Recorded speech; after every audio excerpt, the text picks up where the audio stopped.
Give me fuel, give me fire, give me double shot inside.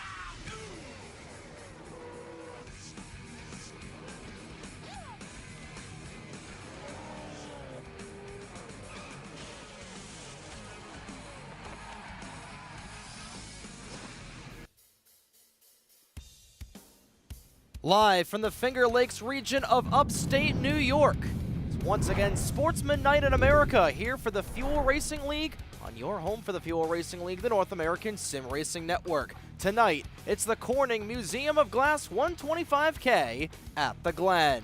A pleasant good evening, everybody tuning in to tonight's broadcast here on the North American Sim Racing Network as we welcome you to Watkins Glen International here on tonight's broadcast on the NESRN. Up in the NESRN booth, joining me once again is Kenny Campos. We'll also have Caleb Rosen here as an in-race reporter for a three-man booth here tonight. And Kenny, there is no track quite like the Glen, and especially with these sportsman cars, and especially with the field size that we've got here tonight, it is going to be a blast here just north of Elmira, New York, here in the Empire State. Indeed, we have a big field tonight, actually, especially for a road course here. I feel, knowing I've raced here, on different leagues before.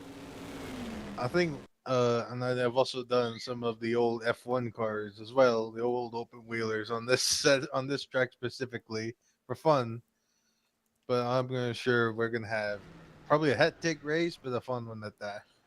We definitely are going to have a hectic race here tonight, and you're taking a look at how many drivers we have in the server. I believe it is about 21 at this point. We got the graphic done when there were about 19 cars in the server, but now we have reached the original funny number of 21, and one of them being Mr. Caleb Rose, making his second start of the season, if I'm not mistaken, in that Dodge Dealers 59 machine.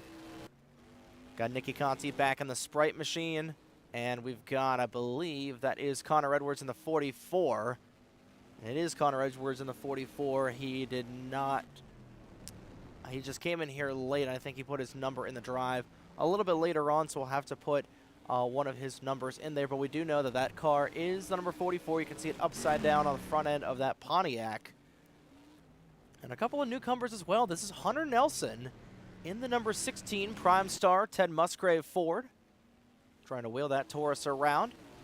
Some other newcomers as well. It's going to be the 12 of Cody Luke, making his first ever start on the North American Sim Racing Network, and as well as the number 91 of Corey Stallhood, brother to Tyler Stallhood. You can see the back end of that 91 machine is a little messed up, but nonetheless, one of 21 cars that we've got in the server right here and right now, Kenny, and it is bound to be a great race. 32 laps here at the Glen.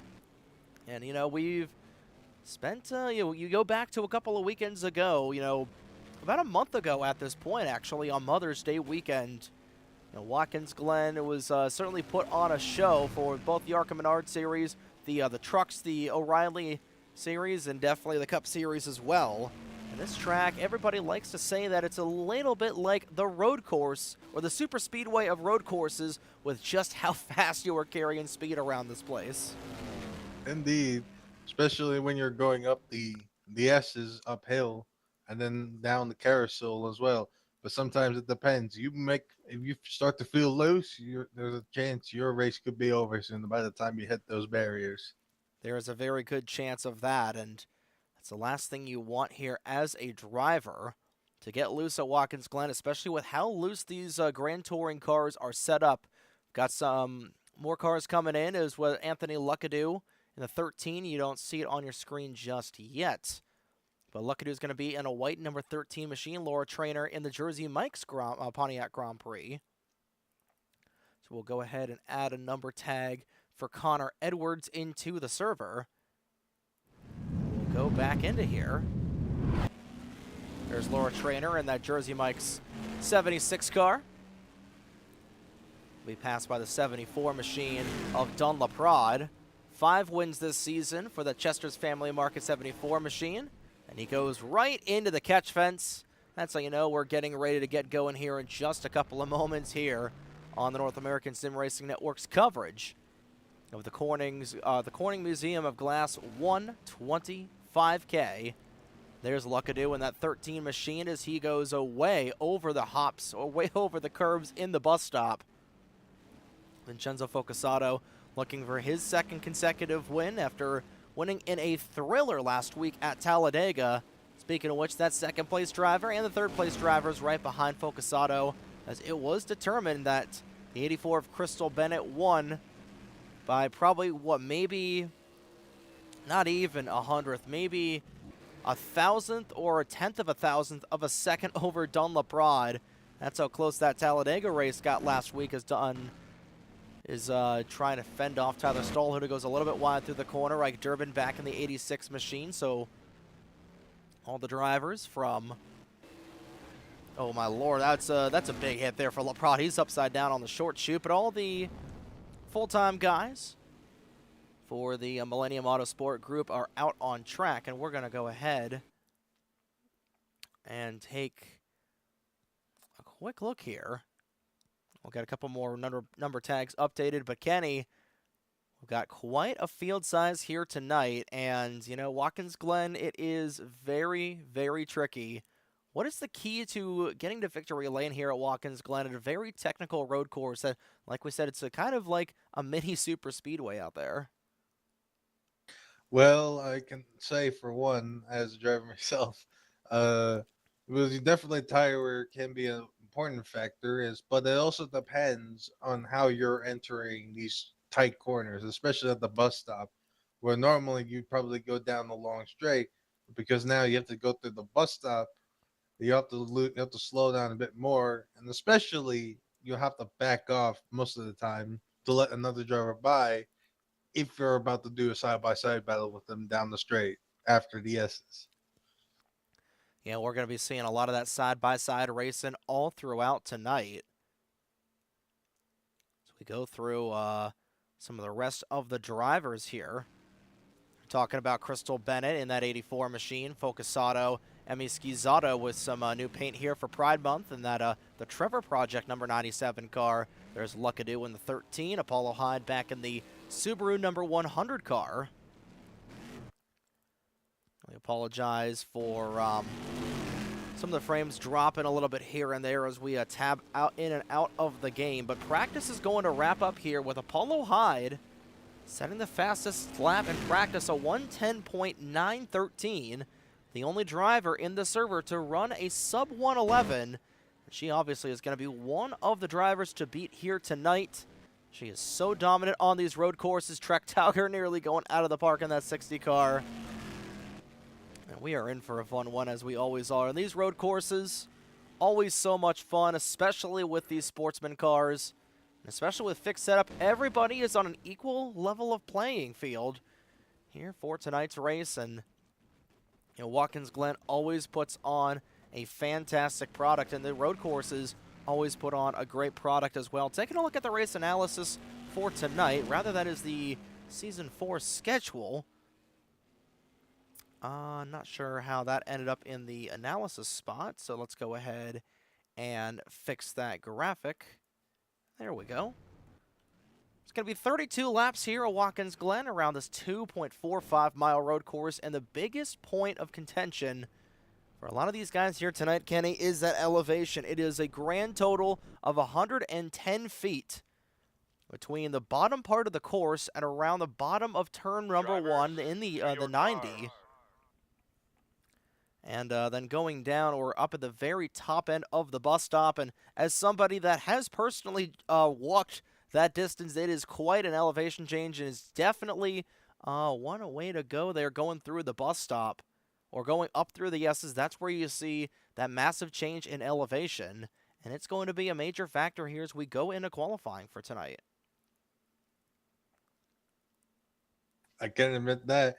And another thing I forgot to mention as well as another thing, you're going to expect a bunch of drivers heavy braking around some of the tight corners, especially at that first corner. Everyone's going to slow down very much just to get around there without cutting the course. And taking a look at just how many people we have in the server.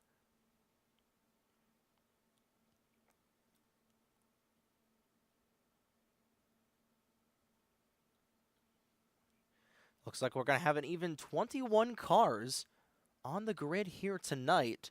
That should be just enough for it to fit on a starting lineup pylon. We'll see if we get anybody coming in here late, but with plenty of time to go here in qualifying. Again, qualifying, you get 2 laps here at Watkins Glen. We've got 3 minutes and 30 seconds to go here in Q.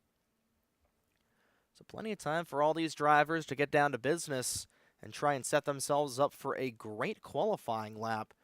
But taking a look at the point standings here, we unfortunately don't have a graphic, but we can go over the majority of them. And it's Dunlaprod who remains in the points lead by 18 points over Apollo Hyde. And those two beginning to really pull away from Emi Schizzato and Vincenzo Focasato, as those two in a little bit of a battle there for the final podium spot in the championship.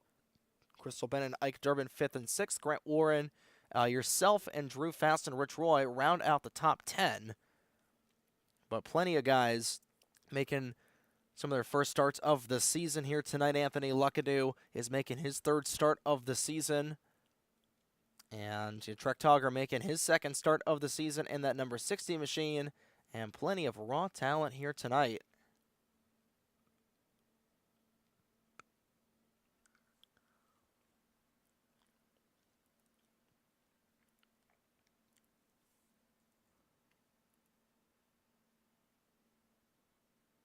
At the Glen.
We are back here at the Watkins Glen International.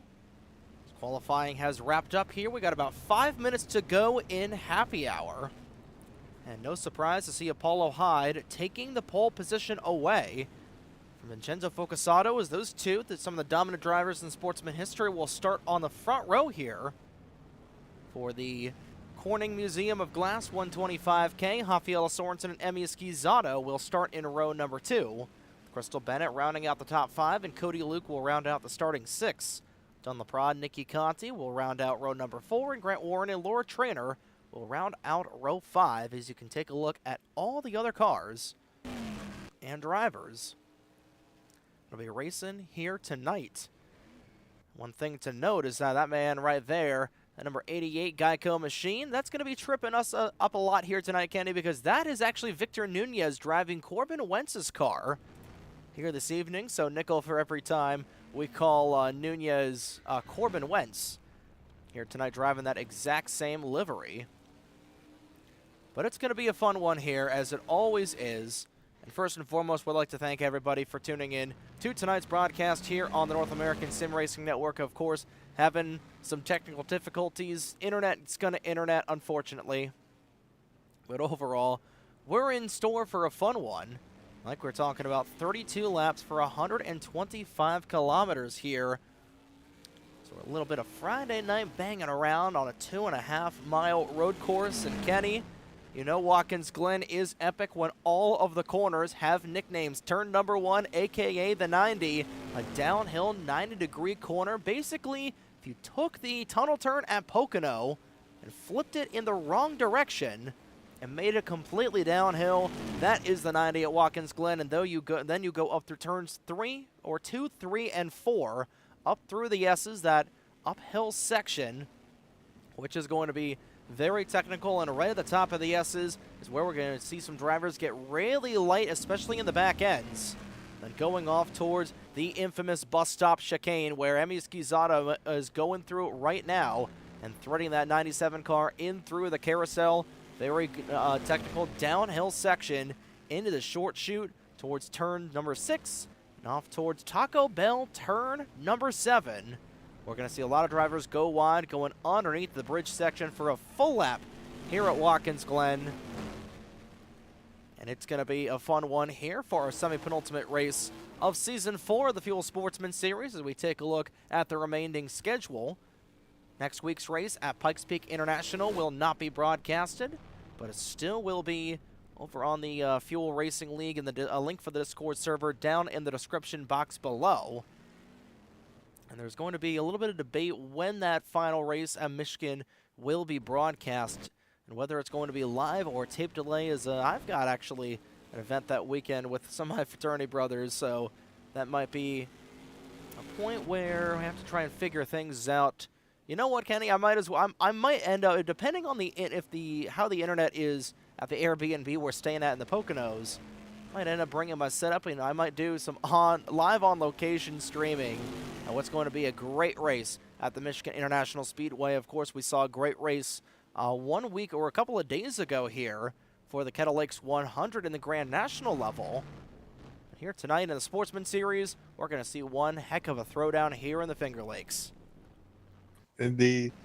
And really depends on what we're going to expect these last couple of races, I would say. For, if I remember correct, this would be for Sportsman. Hopefully these end up finishing well. And of course, season number 5 for Sportsman will be on the horizon later on here in 2026. And that's going to be a brand new era here for the Sportsman Series, as we'll be using the Cup 05 mod from here on out. So only 3 more races, including tonight, with these old late 90s bodies before we'll be going into the mid-2000s Twisted Sister cars.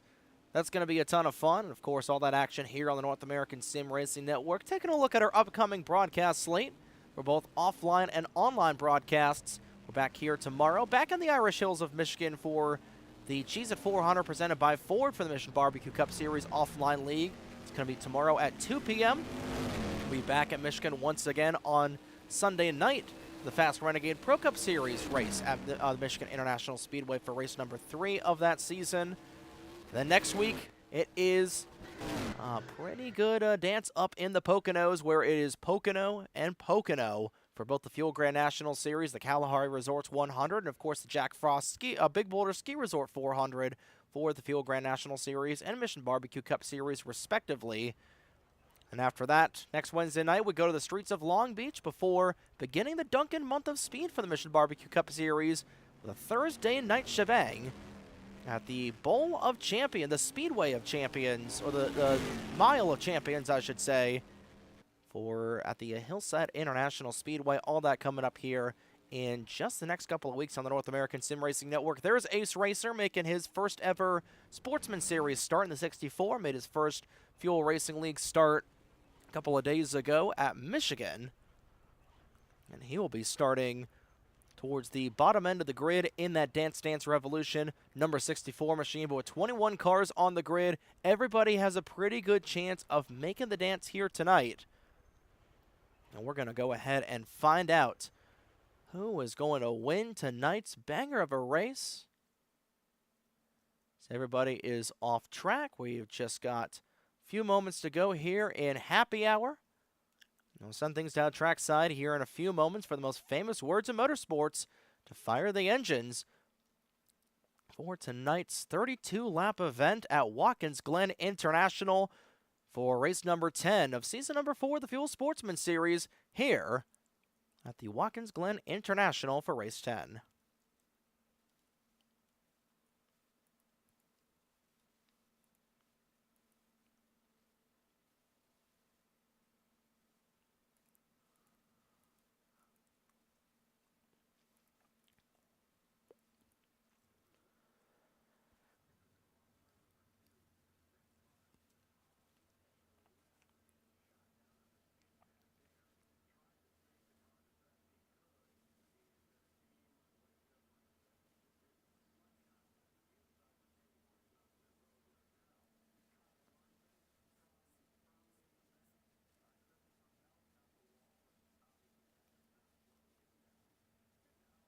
Drivers, start your engines! And the engines fire to life here in the short chute at Watkins Glen. 21 cars ready to do battle for 32 laps. And Kenny, who do you think is going to end up in victory lane here tonight after 125 kilometers? Oof. That's a tough question, especially for a road course, and this is not an oval, of course. Well, I know Apollo Hyde. She's been doing good this whole season. I know that. Same with Dunn McBride. It really can't. Was a Vincenzo as well. We'll see. Hopefully, we will definitely see. I'm going to be going with the 97 of Emmy Schizzato. She's proven to be really good on these road courses, but we're about to find out just how good everybody is. The green flag is out and away. Let's turn them on and grid them up in the Finger Lakes. We're live at the Glen. and it's go, go, go, as Murray Walker would say. It is go, go, go. And drawing through the corner, we're already 4 wide going through the 90 as Connor Edwards and Anthony Luckadoo swapping paint going through the opening set of corners and leading the field up through the S's. It's Apollo Hyde with Rafaela Sorensen in that second spot. Sorensen up through the gears as Hyde will lead the field to the bus stop for the opening time tonight. Hyde, Sorensen, and Crystal Bennett currently your top 3. Schizzato didn't get going, and the caution flag is out. Rich Roy has gotten into somebody. Going up through the S's, it looks like we had an incident. We're already under caution for the first time here tonight at Watkins Glen. And Kenny, that didn't take long. No, it certainly wouldn't have. Again, this can be a tight track, especially around the S's, where it seems wide, but it gets narrow as soon as you just go through it with someone. We had 19 cars take the green flag, trying to see who is going to likely be a lap down. Trying to see who did not end up taking a lap there. Apollo Hyde will lead lap number 1. As everybody will come back to take the caution flag. I don't believe we're going to get anybody that will come down the pit lane after only one set of pit stops, but we do have quite a while before these drivers will come back around towards the pit lanes, we'll take a look at what happened to put us under the opening caution flag. And Rich Roy, not the best start to his race in car number 29. Will start from exiting the 90. Roy down on the inside, minding his own business as he was double file with Trek Togger. Tyler Stolhood right behind him. And I'm wondering if these guys got together. Oh, Rich got on the outside wall. Oh, and there's what happened there. The 91 car of Corey Stolhood got into Connor Edwards. And that was technically a multi-car incident. So that's what puts us under our first caution flag of the night. Those two didn't go around, but since it was two cars making contact and one of them resulted being in the famous baby blue Armco barriers here at Watkins Glen, that will put us under our first caution flag of the night. We'll get one more look at it here, following with the 44 of Edwards. And this all got started when he got forced 4 wide on the opening corner. We take a look. Watch that white 13 of Luckadoo pretty much door the 44, going in through the 90. And then up the hill they go. Edwards dropping back a little bit. You see Tauger into the outside Armco. And here comes Corey Stolhood with a boatload of momentum. I'm not sure. I think Connor just checked up to try and avoid the 29.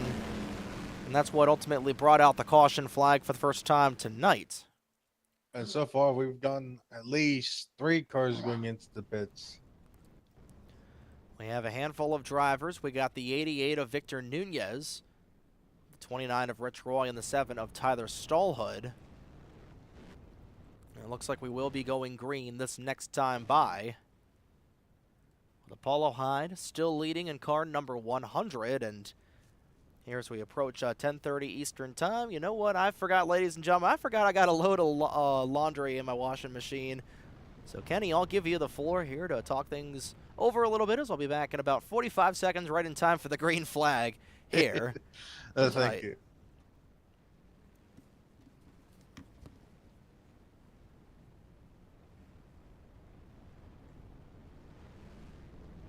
So far, we are still under caution, as far as I know, as our man Trey Wright is giving it. We're waiting for him to come back, but so far it seems everyone's going to get caught up now, and we're going to go green soon.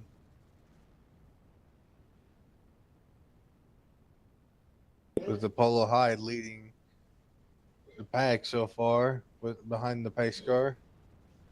But we'll see if anything changes afterwards once we get going green.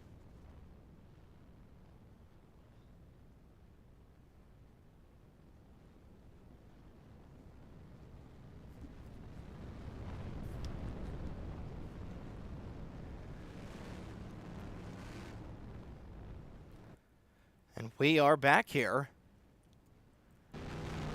We're Troy getting his car a little bit repaired there in that Millennium Autosport Mazda.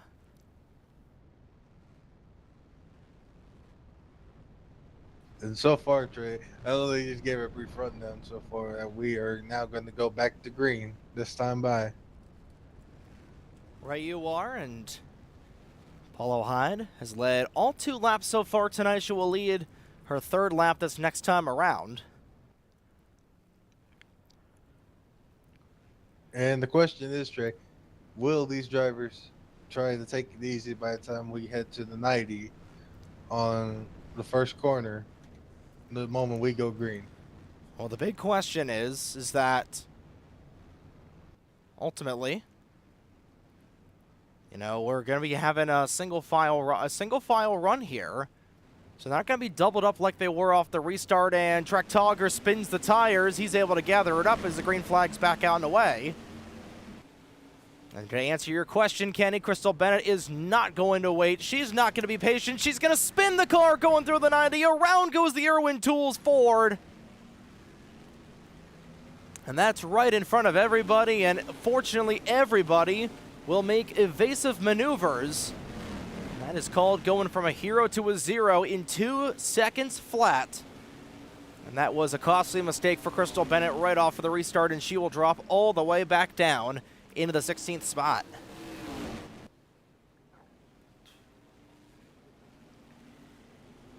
It's definitely not what you wanted there, as we got a little bit of lockup going through the bus stop. You got Caleb Rose, our in-race reporter there in car number 59. He's going to swap paint with the 91 of Corey Stolhood, as those two getting to know each other a little bit too familiar. As Stolhood will take that spot away from Caleb Rose. Caleb definitely knows his way around Watkins Glen International, but mounting up a charge is Crystal Bennett. She's already gained 2 spots in this lap. We got one car around. Can't tell who it is. It's Corey Stolhood. Around there in the back in the Morgan Shepherd number 91 machine, and the caution flag will come back out here for the second time tonight. Sorry to interrupt you there, Joey, but it seemed also a cause of that was the 13 and the 91 getting in contact with each other, causing the 91 to spin off into the sand trap. It looks like Hunter Nelson, who was 3 laps down, along with Ace Racer. Those were the 2 cars, I believe, that did not start the race, so that will bring us up to a full 21-car grid. Of course, Nelson having some issues pre-race with their technical side of things, and same thing with Ace Racer. We saw Wednesday night that Dance Dance Revolution Toyota got a little bit out of commission there earlier on in the Kettle Lakes 100, but that'll bring us up to a full 20-car grid. And Apollo Hyde has led every single lap so far in this race, but most of them have been under the caution flag laps. But fortunately, good to see both Nelson and Racer up in the server. And Anthony Luckadoo looks to have stalled in the 13. Either that or as he is dropped to the tail end of the grid. I believe it may just be the latter for Luckadoo. I believe that might be an EOL penalty.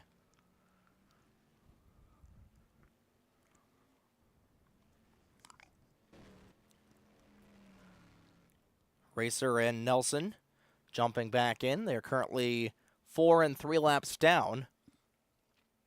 I believe since they were not able to get in the server in time, they should be able to gain their laps back here.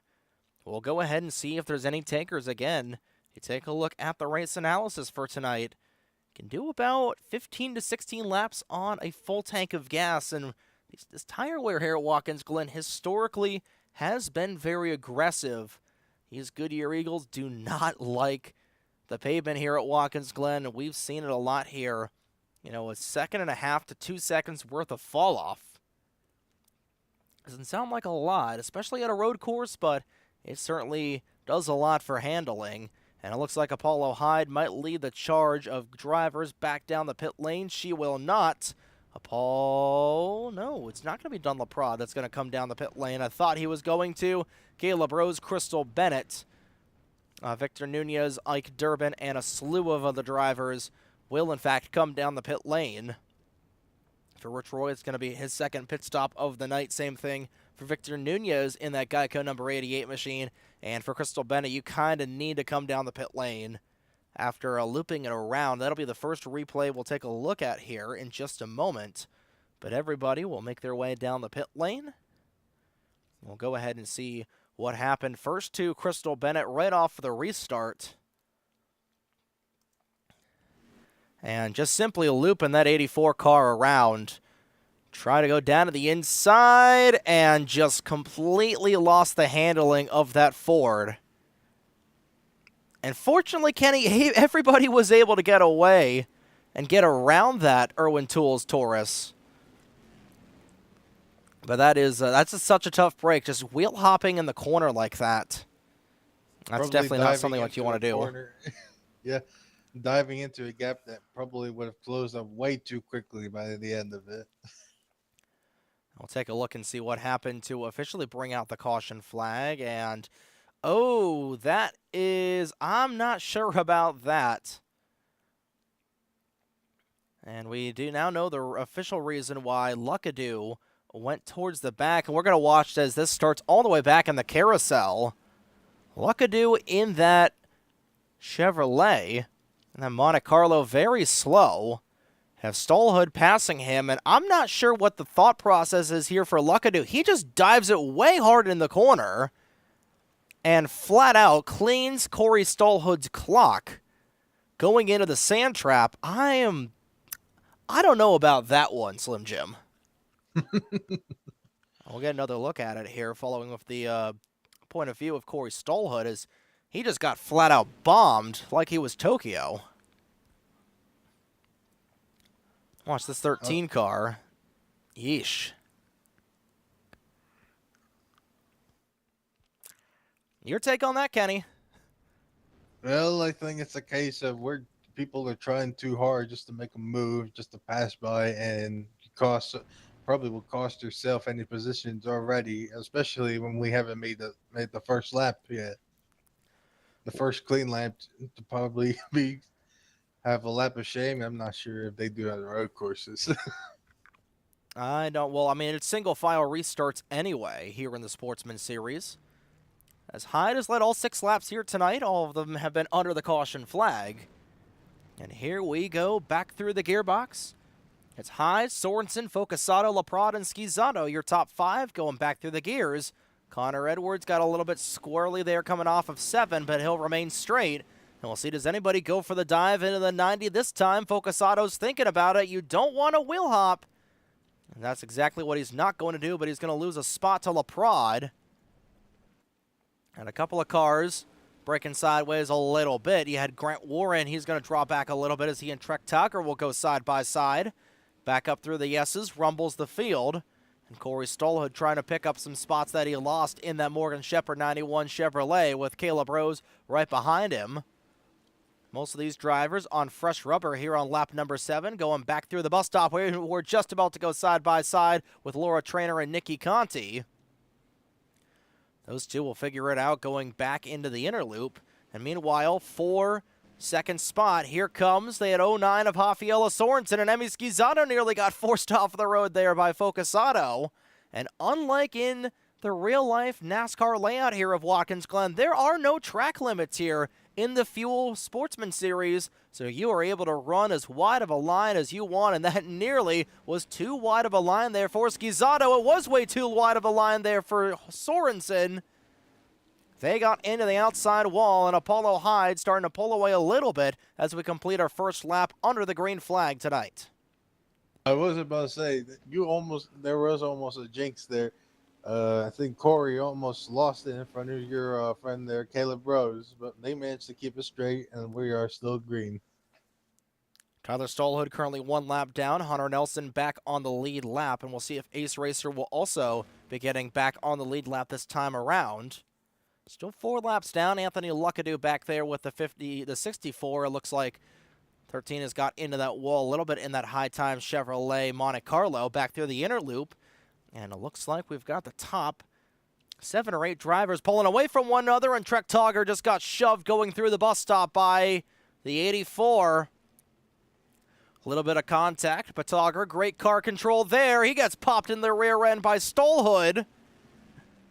Corey Stallhood getting a little aggressive there, entering the carousel as Rich Roy goes wide off through the carousel. The beating and banging has begun. And we've seen a lot of it in this race so far. Nunez trying to get around the 91 car. And Ike Durbin trying to make his way through here. And same thing with Tyler Stallhood, who, memory serves me right, won the last race we had here on a road course on the North American Sim Racing Network. That came at the Pensacola road course. And around goes his brother. Right through the 90 goes Corey. And he's going to go right into the tire barriers in turn 1. And by the looks of it, I believe he will hop that Monte Carlo, and a bad night is going to get even worse. And he will slot back in line right behind the 44 of Edwards. So far, we've got 1 retirement so far, Andy Luckadoo in the 13. Luckadoo, who caused caution number 2, has pulled it behind the wall. 20 cars remain out on track, and currently, with it might be a 2-second lead this next time by, is Apollo Hyde. But don't look now, Dunn Laprade is a chugging right behind that 100 machine. Everybody inside the top 7 on the same pit strategy. But these two have been so exciting to watch on the road courses, and you go back a couple of seasons ago to the race at Cape Cod here for the Sportsman Series at CCIR, and that battle between Dunlapron and Apollo Hyde was something to behold. They were swapping paint. They were banging each other's fenders off for the entirety of that race, and it was Dunlapron that got the betterment of that battle over Apollo Hyde. Of course, Dunn right now trying to drive right in the tire tracks of this Subaru 100 machine, with Apollo just looking for her third win of the season, if I'm not mistaken. No, only her second. I forgot she's only got the one win coming at Fuji, which was the other road course race we had here in the Sportsman Series. So she's looking to sweep the road courses here in Sportsman Season 4, but Dunlapron has caught up to the back end of the 100 a little bit. He's not going to be within striking distance this next time by, but I believe he was 1.941 off the back end of the 100 that last time by, and I believe he's going to chip in just a little bit. He is going to lock up the brakes going into the 90. And he is going really wide through the corner. He's carrying a lot of speed, and he closed in a ton on that 100 machine. Laprade is coming here on lap number 11. You could say the same thing with Emmy Schizano. She's very close behind Vincenzo Bocasano and the 37.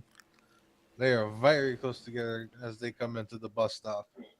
They are on top of one another for the time being, and Vincenzo getting a little slideways going through the corner as we go on board with Emmy Schizano in that number 97 machine. This will take you for a lap around Watkins Glen International, starting from the carousel.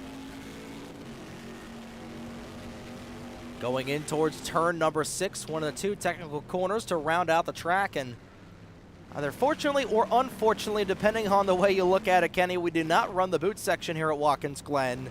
That would be something, just seeing how technical that version of that track would be. But here we go, and this is going to be a great showcase of the elevation of this track, is all the way down. It's about 3% grade down into the 90. You can see just how low the elevation is. You can see how high the elevation is going up through the S's, and you can see just how tall of a hill it is between turns 2 and 4. And up on the back straightaway towards the bus stop with Schizano, about 2 car lengths off the back end of the 37 machine, heading towards the inner loop for turn number 5. Turn number 4, I should say. Well, Emmy's also sliding around, trying her hardest just to get by at Vincenzo. Off through the carousel and back down the short chute, completing a full lap here at Watkins Glen International. She's still remained pretty much lockstep with that 37 car, going a little bit wider off the corner. Can she try and make it stick? Not able to get a pass there just quite yet, and meanwhile, the battle has re-widened a little bit there between Laprade and Hyde. It was 1.2 seconds this last time by, and I believe Paula might have opened it up by another tenth or so, as done way off track. It's going to be about the same. Dunn did close in by 100th that last time by.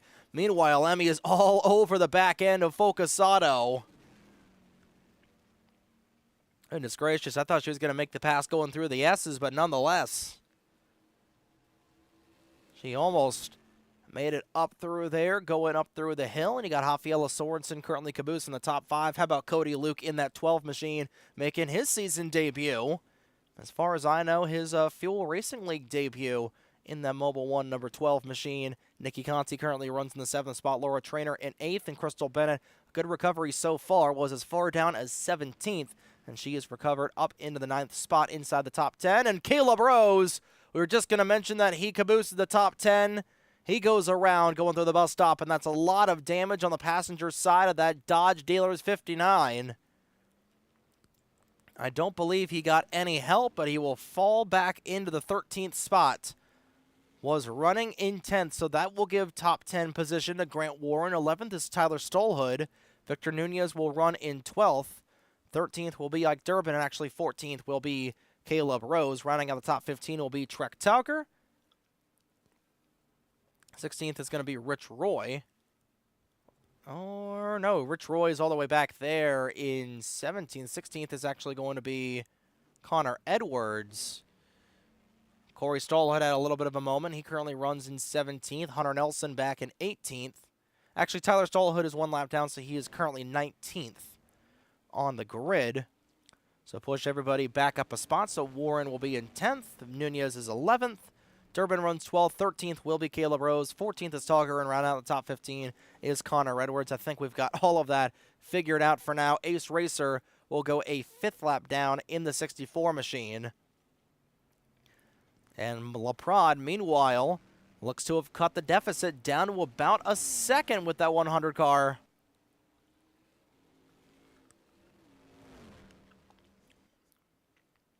Was about a second that last time by. We'll see what the survey will say here this time around. Still waiting for the scoring to reset here just a little bit, and he lost 100th of a second to Hyde. But right now, Dunlapron does have the fastest lap of the race, a 1 minute and 11.192 second lap. That last time by, both he and Hyde ran 112.18. About even in that department, so the tire wear certainly starting to strike here. We're on lap 15 of the race, and these guys can do about 15 or so laps on a tire run. So it looks like we're going to see probably be seeing some of these top 7 cars come down the pit lane here pretty soon, Kenny.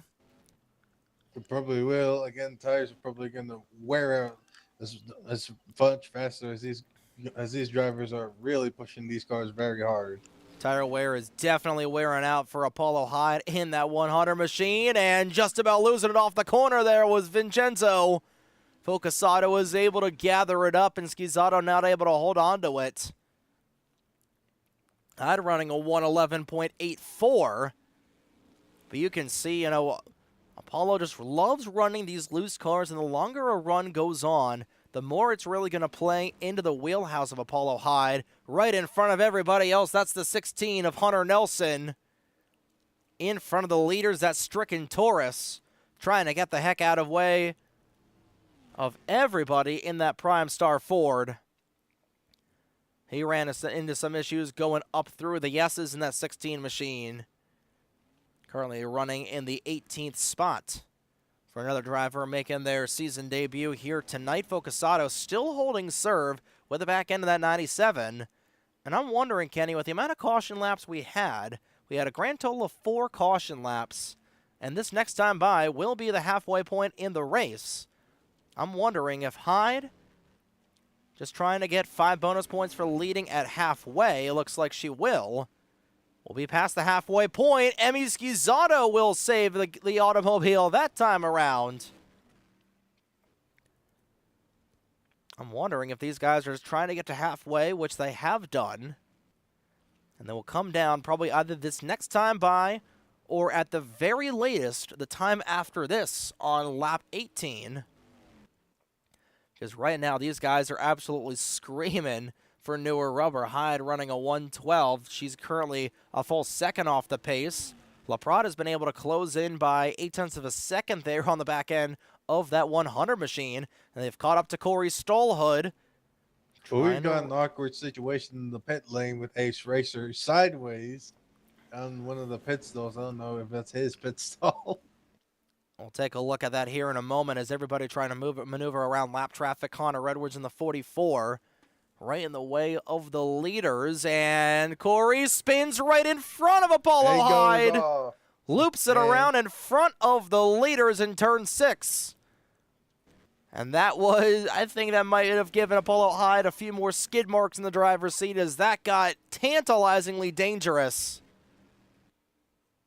And Trek Togger's bouncing both sides on the S's by the looks of it, and he's way back. Oh, way deep in the 90 goes the 74 of LaPrade, and now Connor Edwards nearly got ran over by the 97 of Schizzato. Everybody is sliding around like it is a game of shuffleboard here.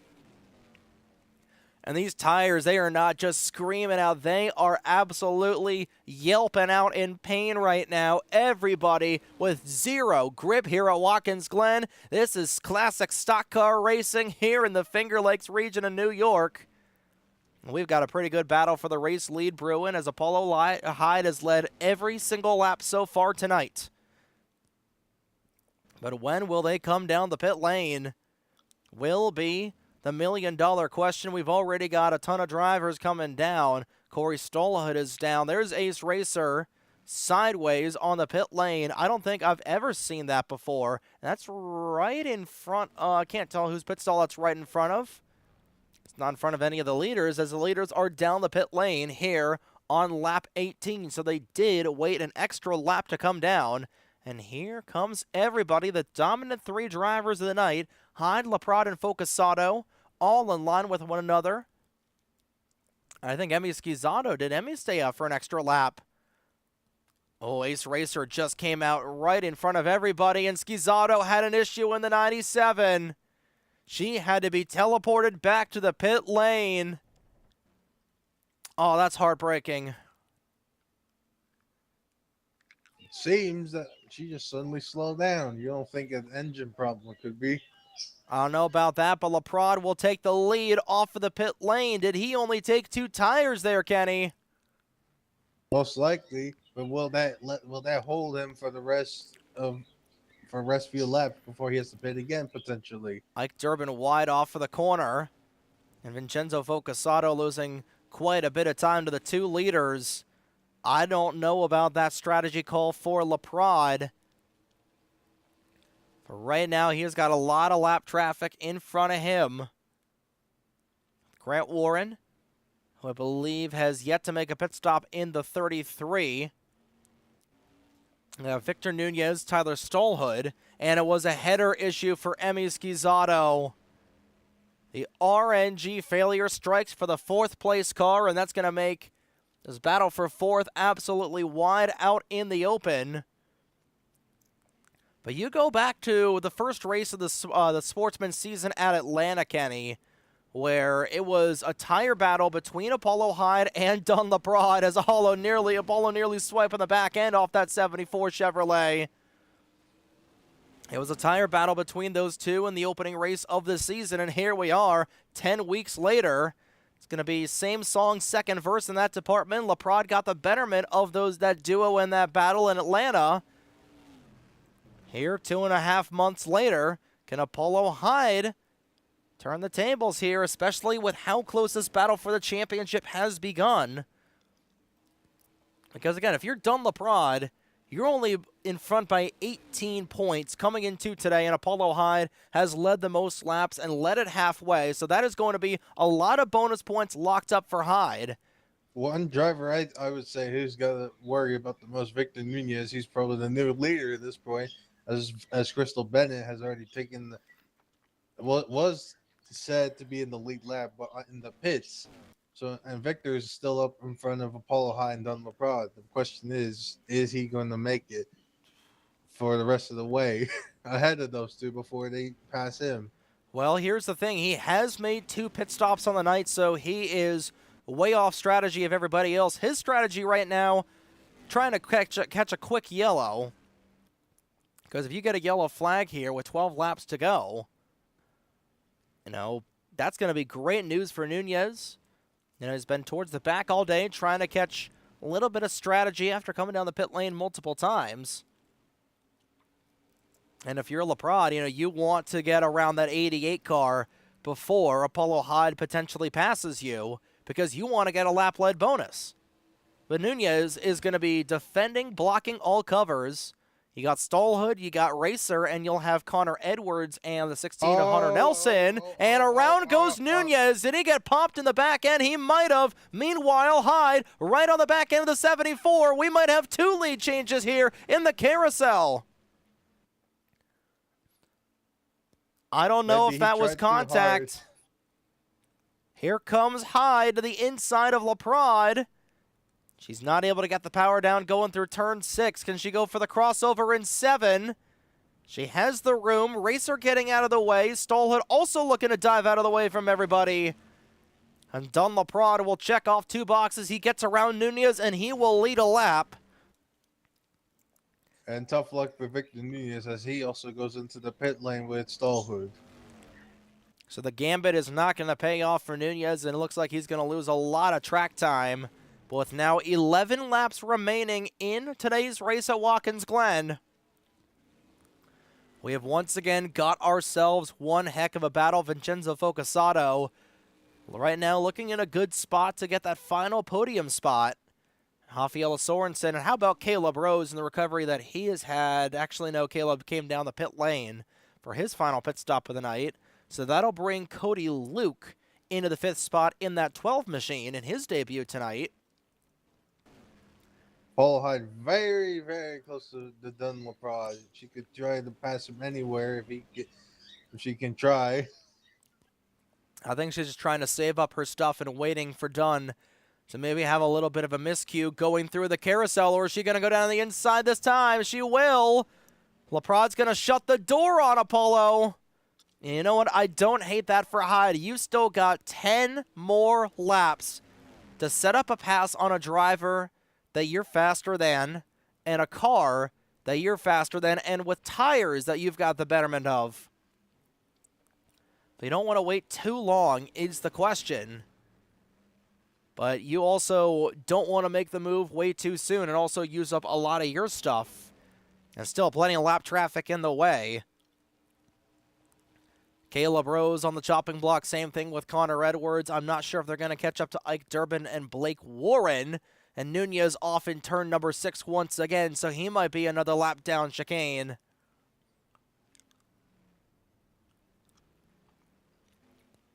Top 2 on the grid, putting another second on Vincenzo Focasato. But Kenny, the way these two are racing, you know, they have got historically really great car control, but at a track like Watkins Glen, you know, with the elevation and the banking that we've got in the corners, you can have great car control, but if you really shove each other just like they did there, they touch going through 6 and 7. I'm surprised Apollo Hyde managed to keep it going straight even after getting 2 wheels on the grass. And I think she realized the time is now. She's got a ledge on the inside of the 74, but is not going to take it once again.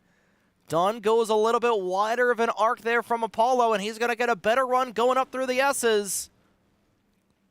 I can't believe we still get 8 more laps of this incredible battle. Actually, no, we get 9 more laps of this incredible battle. 3 wide in the S's. Connor Edwards gets put an additional lap down. That's going to put him down for 2 laps on the night. Caleb Rose right in front of these drivers as well. He's getting a little loose through the corner. Hyde is going to do some hoppity hops going through the bus stop. She's losing a little bit of time to Dunn, though. It was a 1/10 of a second off the back end of the 74 that last time by, and I think was maybe 0.2 of a second off the back end of LaPrade. She's just biding her time, trying to get another run to the inside. She might get it here. She's got a ledge, looking for the crossover as LaPrade. He had to jump on the brakes. And Apollo Hyde out front here once again with 8 laps to go. And that may have been the pass for the win.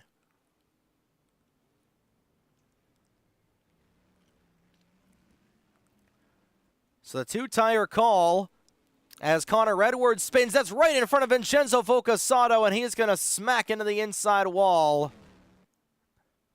I believe that might be the end of the afternoon for Connor Edwards as he wrecks going through turn number 1. I think he's just trying to Kyle Busch that car, and I'm not sure what the deal is there. But meanwhile, back at the front, LaPrade, he's got to go back on the offensive. You cannot allow Apollo Hyde to get too far out in front of you, but what can you really do? You know, those left side tires are not giving you a whole lot of grip, and you kind of need left side tires at a track like Watkins Glen. We're going to have to see what Dunn has got in his magic bag of tricks, but right now about 2 car lengths separate the two blue automobiles. It's the Subaru, factory Subaru of Apollo Hyde, the Chester's Family Market Chevy Monte Carlo at Dunlop-Rod. Hyde out front was 0.2 of a second in front of the 74. That last time by. This time by, the gap is going to be about 0.3 of a second, so Hyde gaining a little bit of time. LaPro's trying to get a bit of a run, so getting more speed. Hyde is completely just trying to run that thing right out of Dodge. One car went around. It was Nelson, in the 16. He nearly went back down to the leaders, and Apollo had to juke out of the way. Might be a good opportunity for Dunn. Sliding that car through the center of the carousel, or the center of the inner loop there was Apollo. But she keeps it straight still, and right now, it still is ahead of Dunn no matter what, after all of that. And this is going to be incredible for 6 more laps here at Watkins Glen. We're being spoiled with an incredible battle for this race win here. Hyde's going to gain quite a bit of time coming off of the corner. Dunn had a really great exit there off of 7, though. Any more lap traffic in the way? You got Nunez in front of these guys, but you got Ike Durbin and Grant Warren. They're just now going through the top end of coming out of the S's, while the 174 just now going into the S's.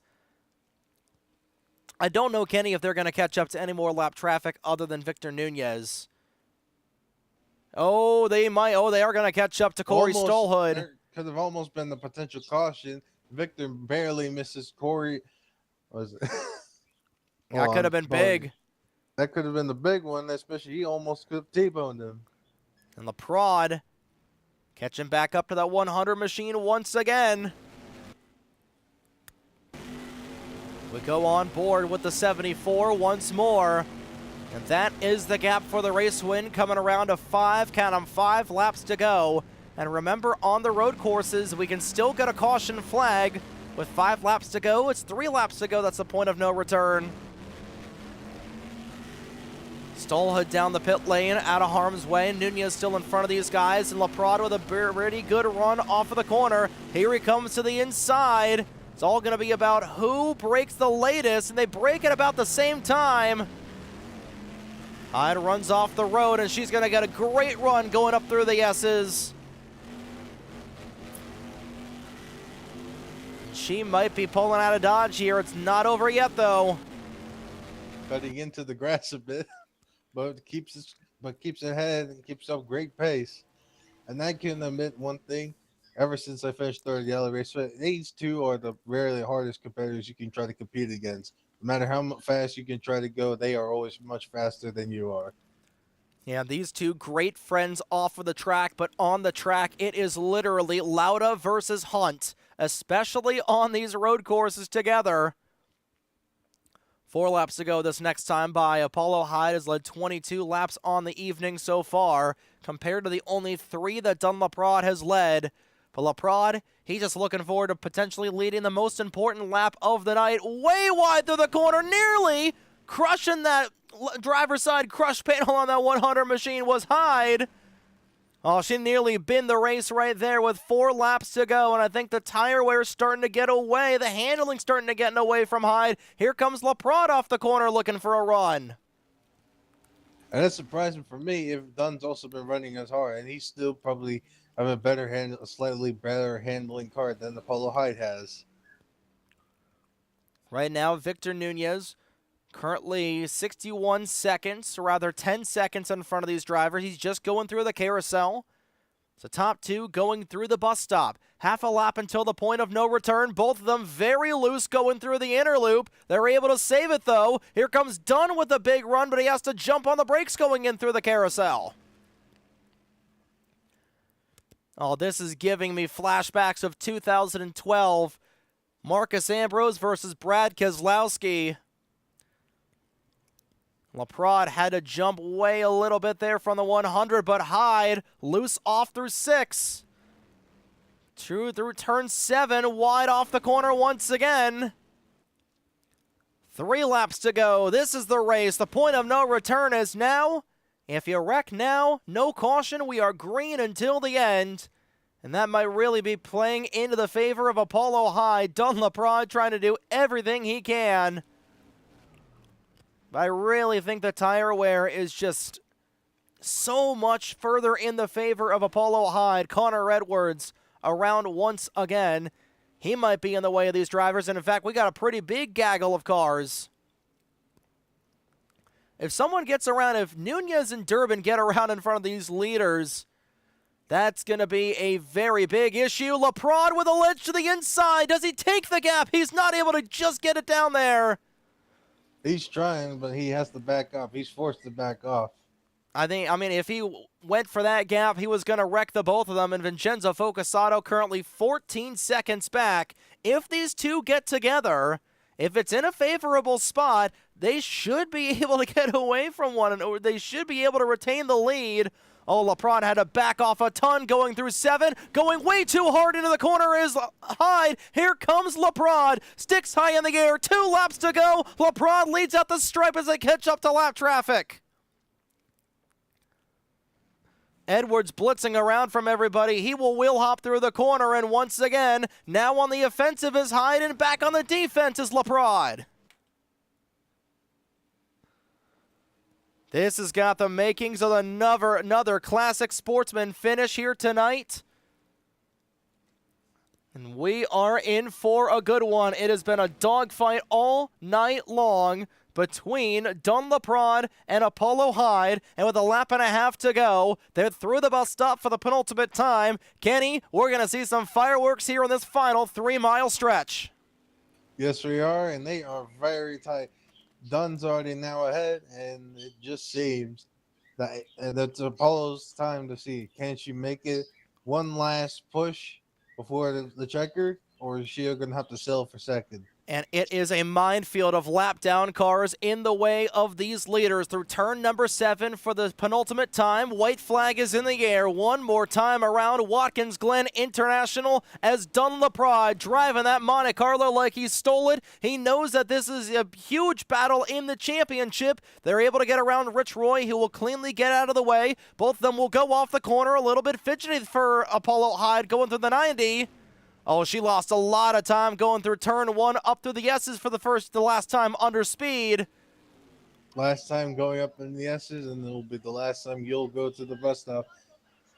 Heading towards the bus stop for the final time. Ace Racer will dive out of the way, and it's the biggest lead that Leprod has had over Hyde all night tonight. He needs to run a perfect inner loop. That's exactly what he will do, but same thing with Apollo Hyde. She's back to within 2 car lengths of the 74 as they catch up on a Tyler Stallhood.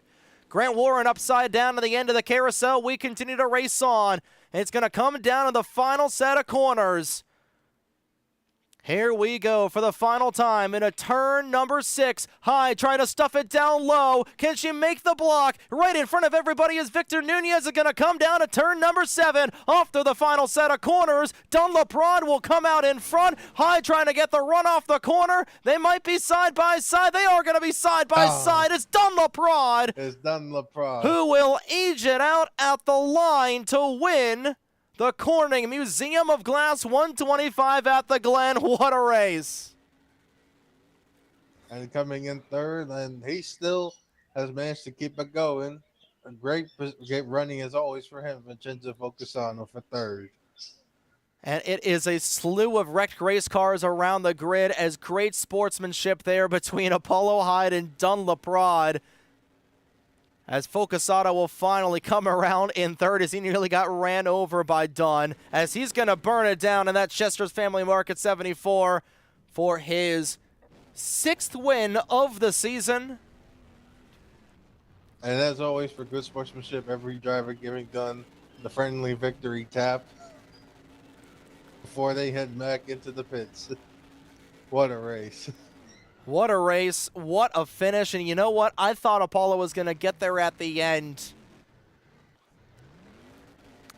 It's done. I think he's trying to do a burnout all throughout the entire track here at Watkins Glen. What a race we had here tonight, Kenny.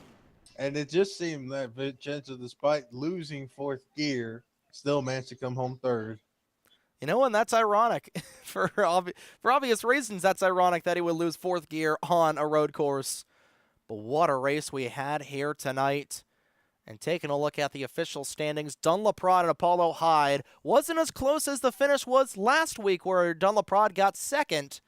But he and Apollo Hyde duking it out like there was no tomorrow. Vincenzo Focasato will come home in third, 23 seconds behind the leaders.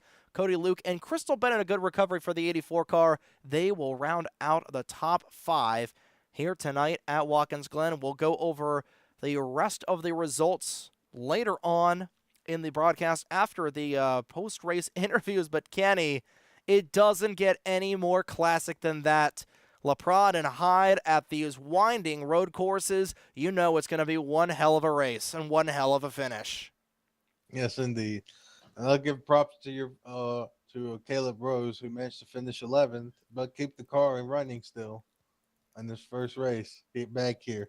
And that's what it's ultimately all about, as that was a great race, and we're going to hear from three great drivers for Laprade, Hyde, and Focasato here coming up in just a few moments. But we'll go ahead and step aside and get the post-race interviews queued up here after a great race at Watkins Glen for the Corning Museum of Glass 125K here at the Glen.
Give me fuel, give me fire, give me double shot of time.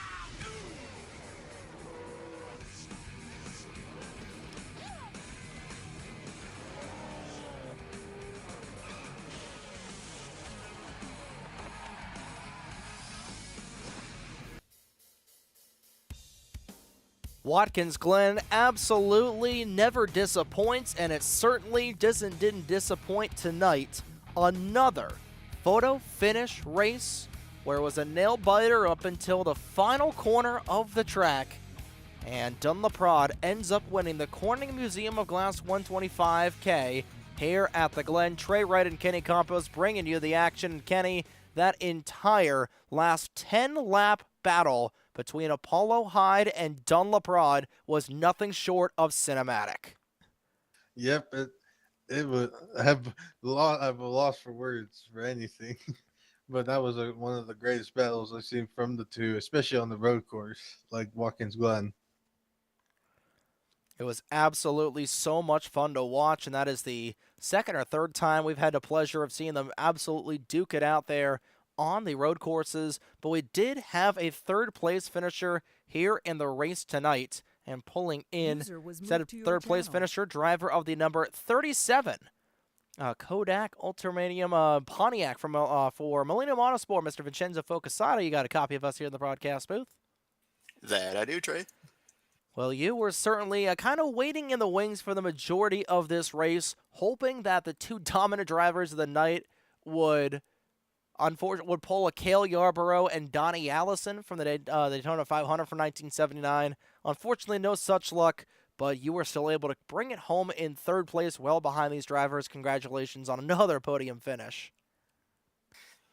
Yeah, thank you. I'm really, really happy with that one, although I'm disappointed that I didn't have to earn it as thoroughly as I should have. I spent the first half of that race just trying to run as fast as I could away from Emmy, and it didn't work. She was just about knocking my bumper off that whole run up to the pit stop, and I didn't realize until after the race that she had a mechanical failure. That is cruel and unfair. I'm really sorry to you, Emmy. I much would have rather seen which one of us two would have actually been able to outrun the other. But hold your head high, come back, get him next time. She and Hoffa both had really good days. They were a lot of fun to race with, and they were about the only two people I actually did get to race with at any point on the track. So, yeah, had a really good time out there, and was really happy with how clean I kept the car, because I wasn't extraordinarily confident that I could for 32 laps in a row, and I'm glad I managed to hold it together. Absolutely, and that opening stint of the race where it was you and Emmy just going door to door and nose to tail, where it looked like you guys were gonna make a little contact there. That was the second most interesting battle that we were keeping tabs on track behind the 74 and the 100 duking it out. But this was really the tale of two races for you. You had the really aggressive battle there with the REM teammates of Schizato and Sorensen in the first half of the race, and then it was kind of just a Friday night drive in the Finger Lakes after that. But tire wear was really an important factor in this race, and just how ill handling was that race car when right at the very end of a tire run? It wasn't nearly as bad as it looked. I don't know quite how to describe the way the setup works, but it can take a lot more. It can take a lot more throwing around than these cars normally can. I couldn't tell you what aspects of it allowed that to be possible, but you could throw the thing around really hard. So the car actually didn't feel much worse on old tires. It was slower. You had to back up your braking points, but the braking was the only thing that was really slower. The corners actually felt about the same throughout the entire race. Unfortunately, that's also part of my confidence issue. The fact that you could push it so much harder than you felt like you could means I wasn't extremely confident where the actual limit of control was, and I didn't want to find it in the middle of the race during a green flag run. But yeah, the cars were pretty free, pretty floaty, and able to be thrown about on fresh tires and worn. So even lapping the place in practice and qualifying was a lot of fun. It definitely was in Watkins Glen. It's such a fun track to drive. We talk about how it's basically a super speedway, a super speedway in terms of just the different road courses that we go to. But overall, it seemed like everybody had a blast out there. Of course, we had 21 cars start this race, so for a sportsman race at Watkins Glen for 21 people to come out here on a late Friday night, it shows just how popular of a track it is, and especially for a road course race, breaking the record for the most entrants for a Sportsman Series race, just goes to show how fun it is out here in Watkins Glen. But going into the next 2 weeks, the final 2 weeks of the Sportsman season for Season 4, you're going to be closing in on this championship battle a little bit here. You've got two really good racetracks for all three of you. For you, Dunn and Apollo coming up, with Pikes Peak coming up next week, and of course, Michigan coming up the week after that. What are you looking forward to in these next 2 weeks of competition? Do you think you can maybe potentially make this a three-horse race for this championship? I doubt that, just considering the not only the skill that Apollo and Dunn have, but their ability to put it to use absolutely anywhere. Doesn't matter what track or what track type or what conditions or what setup. So um, we are. It's our pleasure to be able to race with two of the best here in the form of the 74 and the 100 cars, and I'm really excited to see how the championship plays out between the two of them. But as far as me, I'm just looking forward to another couple races. We're going to be making use of these 98 7 model cars while we still have the chance before we pick up the 2005 bodies, I believe, Mm-hmm. later this summer. So, uh, gonna enjoy these Grand Prix and try to have clean races and see where we end up and have a good time. Pikes Peak's a fun track that I haven't raced in Sportsman yet, so looking forward to that. And Michigan is, uh, well, it's my hometown. It's naturally one of my favorite tracks. We just had the big GNS race there on Wednesday, which I thoroughly enjoyed, and I'm really excited to get to do another one, especially since last year's race there was so great. So yeah, got a fun pair of weeks coming up. Definitely is going to be a fun couple of weeks coming up here for the final fortnight of Sportsman Season 4. Kenny, you got anything for our third place finisher here tonight? Not Well, I'll say great run for you, despite losing fourth gear in the final four laps. That's one thing, and in continue and you as well as props to you for also having continuing to finishing well on the podiums a couple times.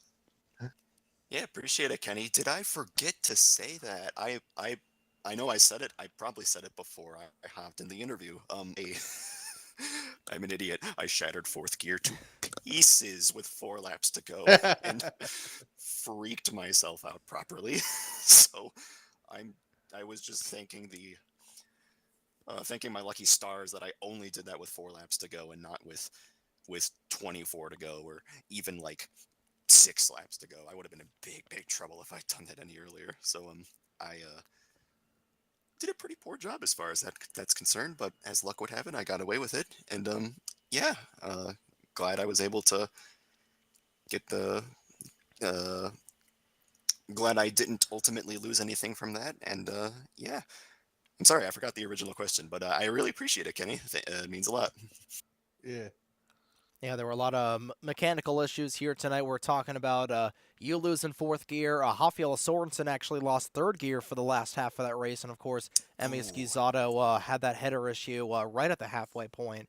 And a couple other people had plenty of mechanical issues as well. But Vincenzo, you're definitely being very popular here in the last week or so with these post-race interviews. It's your third or fourth consecutive podium here on the NASRN. So once again, give you the floor to thank anybody you want. If there's anybody you want to shout out here on the NASRN for our third place finisher here tonight, a hard fought third place finish.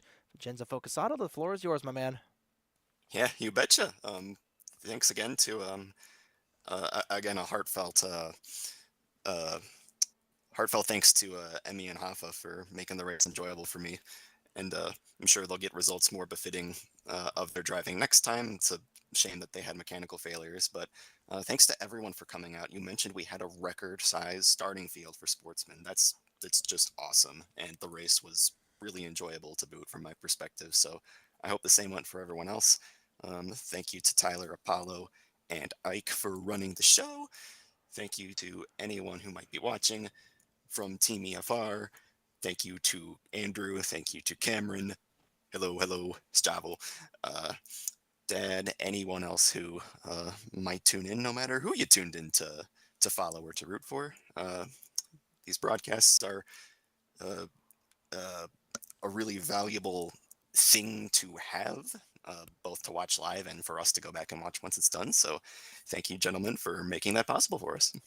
Hey, you guys, we say this every time. You guys are the ones that really put the product on the racetrack, and we can't thank you guys enough for letting us broadcast these incredible races here tonight and putting on a great show for us here once again. So thank you for giving us some content to talk about here, Vincenzo, and thanks for coming on once again. We'll see you Wednesday night here at the Pocono Raceway for the Kalahari Resorts 100. That's going to be a ton of fun. Oh, for sure. One more congrats to Dunn on the win and for Apollo for a great race. And thank you both. Absolutely. Hey, and have a good night, man. We'll see you next on Wednesday. You as well. Take care, guys. Have a good one. User was moved out of your That was Vincenzo channel. Focusato, driver of the number 37 Kodak Pontiac Grand Prix for Millennium Autosport, your third place finisher here tonight. And you can see, Kenny, just the minefield of cars we have to go to just to get back up to our second place driver. Yeah, both the other Millennium Autosport cars kind of totaled after the end of that one, but we finally get up to our penultimate finisher of the User race, was moved to your driving the number channel. 100 Subaru Factory Subaru, Miss Apollo Hyde. You got a copy of us here in the broadcast booth? I got a copy of Trey. Well, that was a fantastic battle at the end of the race, and unfortunately, while there is the thrill of victory for one driver, the other driver has to endure the agony of defeat. And unfortunately, that was another second-place finish for you tonight in a very hard-fought battle between you and Dunlaprod for the entire back half of that race. Walk us through just that battle between you and Dunn as you guys were pretty much banging each other's bumpers off for the back end of this race. It's basically the entire race. Once we went green there for that green run all the way to the end, we couldn't get away from one another. The two of us basically had equal cars. I had the car to beat in 5, 6, 7, and Dunn was better than me through turns 1, 2, 3, 4. And I think we're about even in the bus stop. I would get a better bus stop some laps, and he would get a better bus stop some laps. So we were pretty much even there. But I felt like that I was really, really strong through 5, 6, and 7, especially 6 and 7, those last two turns. We just had a wicked good car. I felt like if I could maintain the lead coming off of 5, I would have been able to maintain the lead all the way to the end. But unfortunately, we drove the car a little bit too deep into turn 7. I ended up wheel hopping a little bit, and it sent the car wide with 3 laps to go. Didn't necessarily seal my fate, though. We were right there all the way to the end. Really was a race that could have gone either way. With the sweat dripping down my face and through my entire body, we put up a ton of resolve to get right back into this race, even though we made just a little tiny bit of an error there in turn 7, got into that outside wall. We put on a show tonight. This was one of the best road course races I've ever been a part of, and certainly the best I've ever gone for the win. This is the closest I've ever been to done on a road course, and it really shows that our racing and development on these right-handed turn tracks, we've been getting so much better. And this Marvelous Racing crew, we're going to pull through one of these times, and it's going to be a really, really strong elation when it finally happens.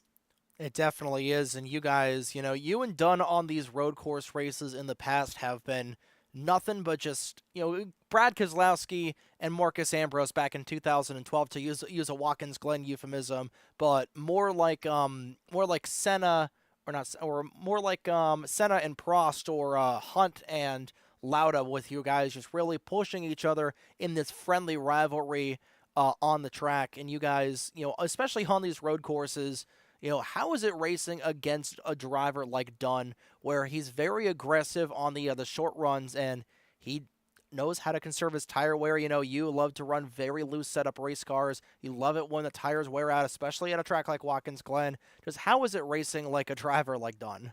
Well, it's very, very difficult to race someone like Dunn because he's very, very good at taking care of his equipment. He's very, very good at taking care of his tires. So it's not good enough to just be faster than Dunn. You also have to make sure that you take care of your equipment. You have to make sure you take care of your tires. You got to make sure that you get the right amount of fuel in the car. So you really have to take care of your stuff in order to be able to compete with someone like Dunn, because he's a wizard when it comes to tire and fuel management on these road courses. Vincenzo's definitely got the one up, I think, on both of us on the intermediates when it comes to tire conservation.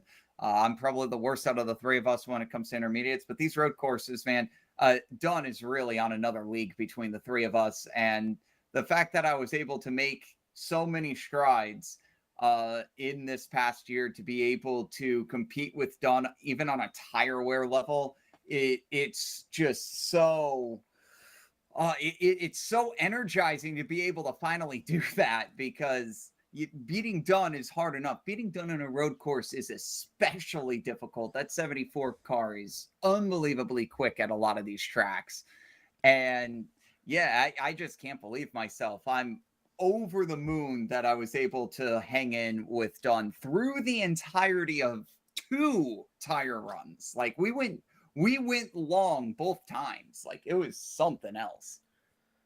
It definitely was, and you guys were going bar for bar with each other. You did lead the most laps, and you did lead at the halfway point. So in the terms of the championship, you guys are going to be quite a little bit closer than you would like to, and we'll talk about that, a little bit more. But, transitioning from the driver role over to the owner role and the admin role of the Sportsman Series League, 21 cars. I believe that is a Sportsman Series record coming into tonight with 21 entries. We were joking about it a little bit in the server earlier that there was originally a 20-car limit. Yes. A 20 entry limit into Sportsman, and the fact that we had 21 cars in here, being able to just kind of wave that rule aside. How does it really feel, as a league admin, to see that many drivers interested in these late Friday night shebang fests where it's fixed setup league, it's all about having fun, it's all about sliding around, especially at a road course like Watkins Glen? Just how does that feel from an admin perspective?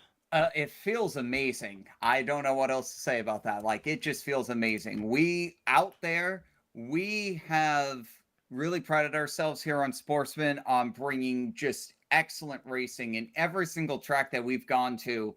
We've had a fight, not just for the lead, but we've had fights for other positions as well.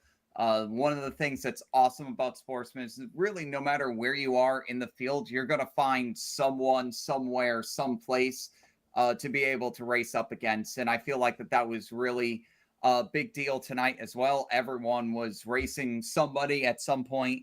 Obviously, I don't want to necessarily take all the limelight because the battle for the lead was incredible. But of course, we also had a huge battle there back for the 4th position between Cody Crystal and Hoffa as well.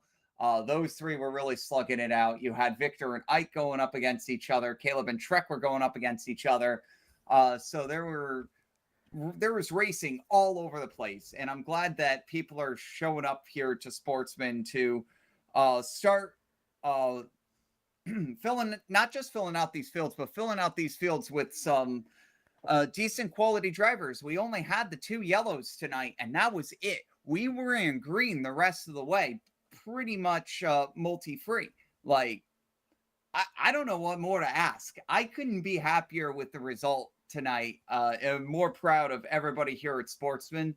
Not only did we put on a good show with Race and Wise, we put on about as clean of a show as you can expect for, I think there were 3 people making their first ever career NR2003 start tonight. Like, that's so crazy. You're making your first start and it's Watkins Glen. You're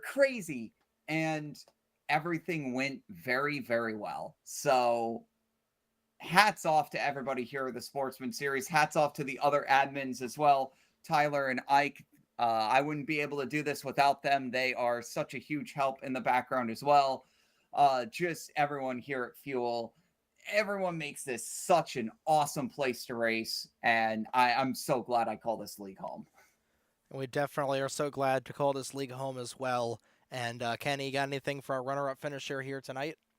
A couple things. Yeah, great respect to you and Dunn for the show that you put on for me and Trey, just battling out back and forth, like at the last few laps.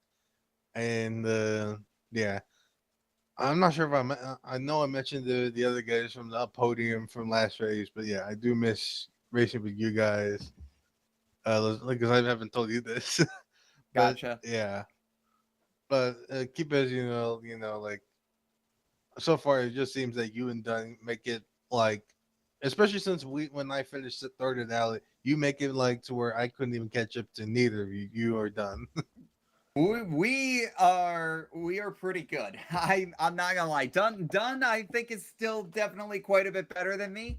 But I've closed the gap recently, and I'm happy to have closed the gap because I mean, not just in Sportsman, but GNS as well. We've just been going back and forth here, and I'm so glad that we can compete at the same level at so many different tracks. Absolutely, and you guys, like you said, put on a heck of a show here tonight, a heck of a battle there at the end, and of course, like you said, 21 entrants and a relatively clean race. We had a couple of bugs right in the beginning, but overall, we had 19 cars finish the race here. One of them had a mechanical issue and another one retired midway through, but overall, a fantastic race and a fantastic showing of the Sportsman Series. And hey, if you're out there in the YouTube world, if you're watching the Fuel Racing League, if you're watching tonight's stream, if you want to join the Fuel Racing League, if you want to join the Fuel Sportsman Series here on Friday nights, it is a ton of fun. Link for the Fuel Discord server down in the description box below. It is nothing short of a family here at the Fuel Racing League. And it is a ton of fun. We race on Wednesday and Friday nights for Grand National and Sportsman, respectively, and it is a ton of fun. You can tell by the stream here tonight, it was a ton of fun out there. Anyway, Apollo, we'll give you the floor to thank any sponsors you want. If there's anybody you want to shout out here on the NASRN for a runner-up finisher here tonight and a dogfight to the end of the night. Apollo Hyde, you got the floor. I wasn't able to shout them out on Wednesday night, unfortunately, because we were not able to get on the podium for that race, but here in Sportsman, I do get to shout them out. So one of my favorite performers, Pond Ranger, is going to be having their 5th anniversary live in Philadelphia. It's called All You Can Dream. If you're in the Philadelphia area, I highly suggest checking that out. If you could get a ticket and go. It's such fun. I went to this event last year for their 4th anniversary. I had just about the most fun at any concert that I've ever had. These people are incredible. I highly suggest checking them out. I won't be able to be there in person, and I feel terrible about it. But I will be watching their live stream, so I'll be checking that out. Yeah, just check them out because Pond Ranger is incredible, and they deserve all the love and attention in the world. We'll definitely have to check them out, and that is going to be a ton of fun as well. And tonight's race was a ton of fun too. And Apollo, thank you so much for coming on here post-race, and we'll see you next week at your home track at Pocono, the Tricky Triangle. That's going to be a ton of fun. I think everybody is looking forward to next week's race out in the Pocono Mountains. And back in a Sportsman car, we'll see you for the Sportsman finale at Michigan here in a fortnight. All right, that sounds good to me, Trey. You guys have an excellent evening, and thank you for just creating these badass broadcasts for us. Hey, you guys are the ones that put on the badass racing for us, so thank you so much for that, and have a good night. User left your channel. That was Apollo Hyde, driver of the number 100 Subaru Factory Subaru for Marvelous Racing. Your runner-up finisher here this evening. It's time to bring in the man of the hour, User was moved to your Mr. channel. Dunn LaPrade, driver of the number 74 Chester's Family Market Monte Carlo. You got a copy of us here in the broadcast booth? Yep, I do. So win number 6 on the season, and once again, just like we saw in the first win of the season, it comes in dramatic fashion with you and Apollo Hyde duking it out like you always do. But it's something about these road courses where you two just put on an absolute show, and you were able to end up on the winner's side of things in this battle. First and foremost, congratulations, man, on a hard-fought win here tonight. Thank you. Yeah, I just got done eating 2 breakfast burritos, so I feel a lot better now after that race is over. Got my meal done for the night, so that's a good thing. But yeah, overall it was a fun battle between me and Apollo. Uh, I felt like that I was pretty good in the first half of the track, and then the second half of the track, Apollo was exceptionally better than me. I think Apollo, they were able to roll through the carousel much better than I was able to. It seemed like that they were able to get a little bit loose in the carousel, be able to get the car to bite into the turn there. Whereas me, it just felt more and more tight for me. I think might have been because of the way, the lane that I take the line that I take it in the corner, which is more sharper. So I think that might have a lot to do with it. Yeah, it was a fun battle. I was kind of hoping that I was hoping to not break any gears tonight or have a blown engine, and thankfully I did not have to worry about any of those things. But yeah, that was a hectic battle between me and Apollo there, and always a pleasure to battle with them. When it comes to these road courses, it's always between me and Apollo. At least it's these road courses for whatever reason. So it's always fun. I think either one of us could have won it tonight. I mean, I have no idea how Apollo and I did not, wad it up, because there have been a couple of times where as as how hard as we were trying to go for the win, I am surprised that neither one of us smacked the wall, spun around, or crashed into together. So that was and then you have a battle for the win coming down to the wire and be, nose to nose about a second, about a call length apart from each other. That's pretty awesome to see. It definitely was, and it was just a ton of fun watching that battle throughout the entire race between you and Apollo. And, take us through that final 10-lap run where you're coming off of you two come down the pit lane the same exact time, and you're the one that comes out a little bit earlier than Apollo, taking advantage of a mistake that Hyde made off the pit lane, and then you two were swapping the battle for the race lead. It looked like Apollo was, when she got around you, she was going to run away with it, but then with only a handful of laps to go, walk us through that last lap or that pass for the win with about 3 laps to go down the front straightaway. Yeah, I went to the pit the same time as Apollo did, because if I had pitted a lap later, that obviously would have ended my race, because Apollo would then have 1 lap fresher tires than I did and would have been able to drive past by me pretty good, and I would probably have a somewhat of a chance, but I would have to rely on shredding the absolute crap out of my tires to get to them, and even then I wouldn't be able to get around Apollo, just because Apollo and I feel like that we were very, very equal all night long. Probably the most equal I've ever raced against someone at Watkins Glen. So that's always, Watkins Glen is one of my favorite road courses. So I'm always very excited to battle it out with someone, especially at this track that I love the most. But yeah, I had like I said, Apollo was exceptionally better than me in the second half. Going through the carousel, going through the second and the final turns. Apollo, I know, had a run on me in the inside, and I was trying to do the crossover.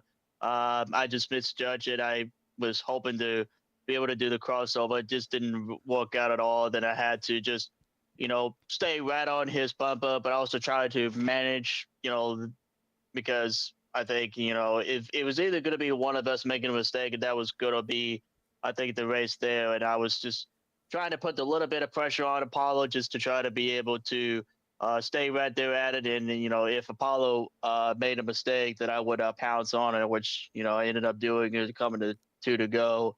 So yeah, and I just took advantage of it, and with how Watkins Glen is kind of one of those tracks where it's kind of like it really seems like that you're very much equal with you know with whoever you're battling with as well. It seems like that this is one of those tracks where you know really everybody is kind of, I wouldn't say equal to each other, but it seems like that you could really battle it out with someone, even if you're like 5th, 10th, or 20th, and you're able to battle it out with someone. So I expected it to be a very fierce battle between me and Apollo. And Watkins Glen is kind of one of those easy road courses that you could race at. So, yeah, I was uh, just trying to manage the final 10 laps of the race, to the best of my abilities. I knew that the tires were going to be a bit of a big factor too, especially in the long runs, because with the tire shred, I mean, you don't want to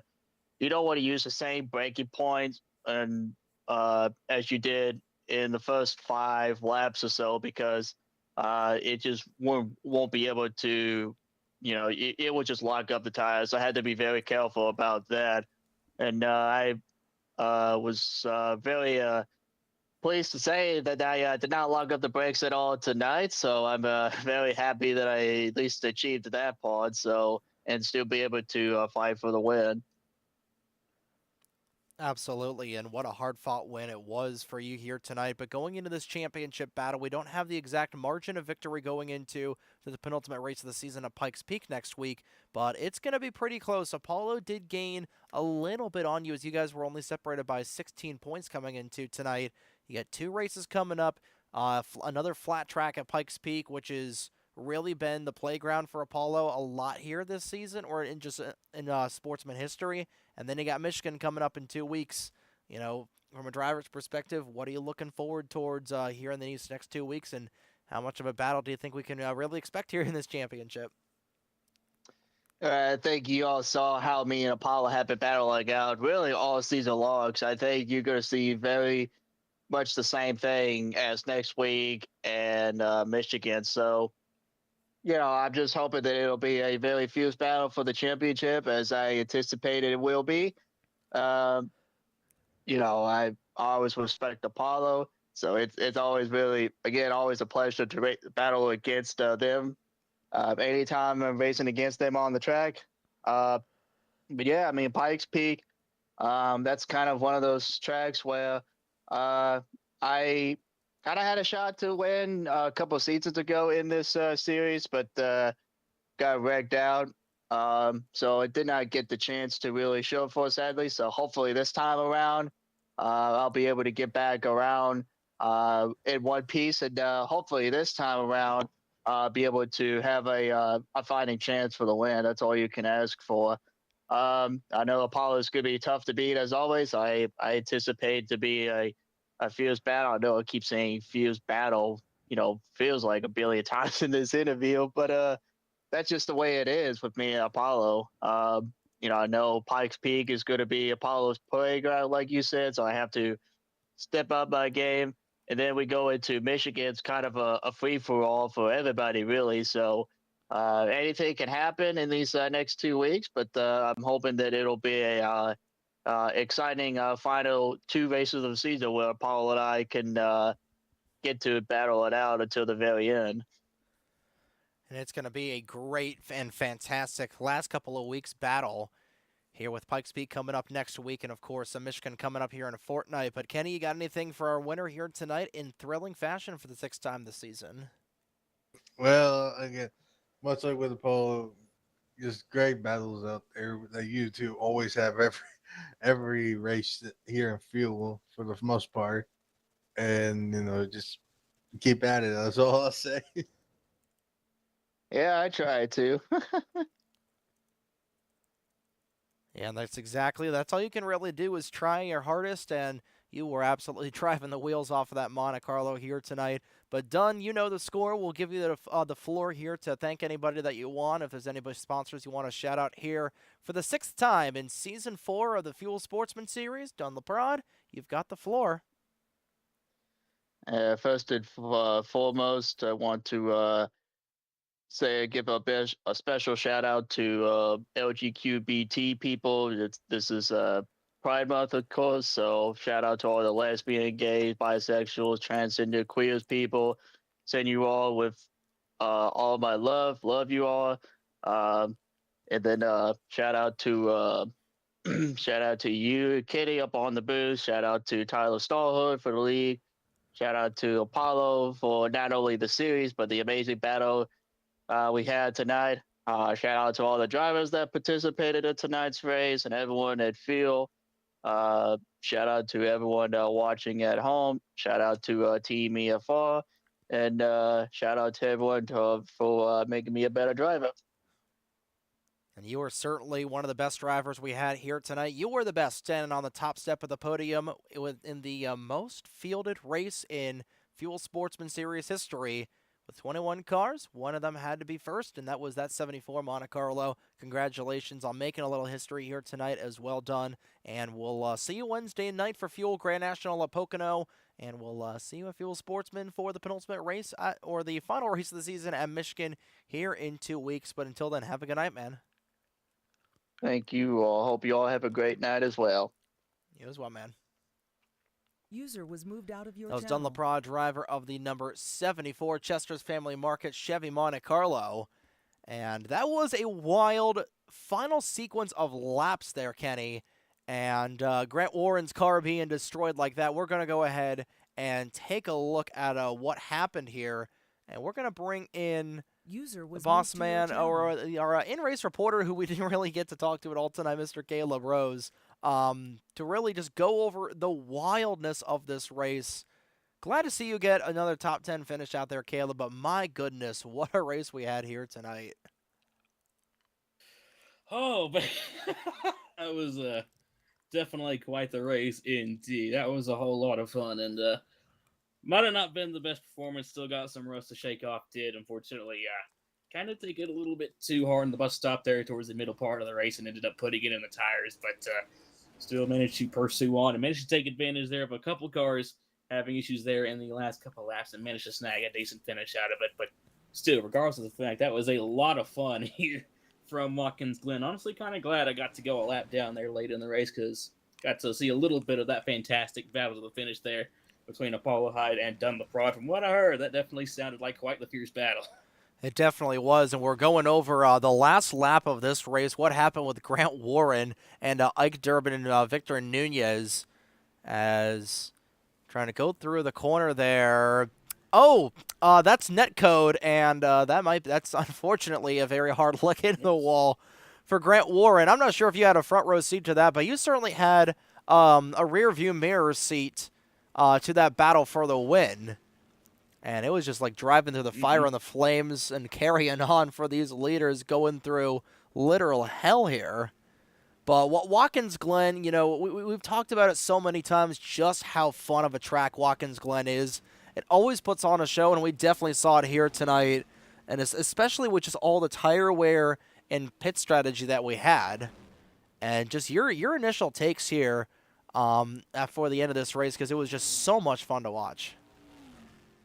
Yeah, honestly, I'm definitely not the best in our 2003 online here at these road courses, but honestly, there's just something about it that makes them so much fun, especially here at Watkins Glen. This track is always usually so much fun. It has just a really nice rhythm to it that just makes it so much fun to drive, and tonight was absolutely no different from that. A fun race pretty much from start to finish. Had a lot of great battles with a couple of different drivers, and overall really fun track, really fun race, and was just how everything was set up. Definitely made things very interesting. Like we were talking about the tire wear, definitely had to adapt to that quite a bit as the race did end up going along, and as well as after they did get into the tire wear a little bit, had to adapt to the damage as well, because I don't know what happened, but I did feel like it kind of impacted straightaway speed a little bit. It might have got a bit of engine damage or something from that, but still, anyway, yeah, it was really, really fun here around the Watkins Glen International Raceway, as is usually the case here at this racetrack, and I don't really know what else to much say. I just had a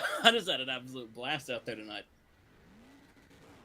It definitely was, and that was just such a fun race for us to watch, through and through. And Kenny, I know you and I had an absolute blast up here in the booth as well.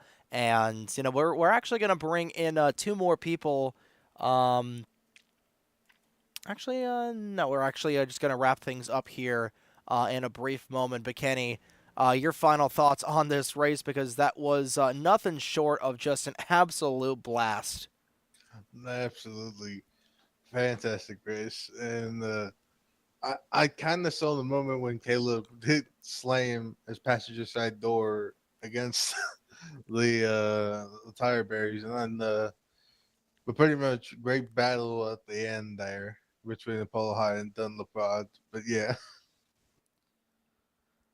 Absolutely, and just what a race there at the end. Actually, we are going to bring in one more person here for a late interview, because I believe he was making his first Sportsman start of the night. Was moved Mr. to Ace your Racer channel. driving the number 64 car. You got a copy of us here in the broadcast booth. Yep, I'm here. Thank you very much for having me.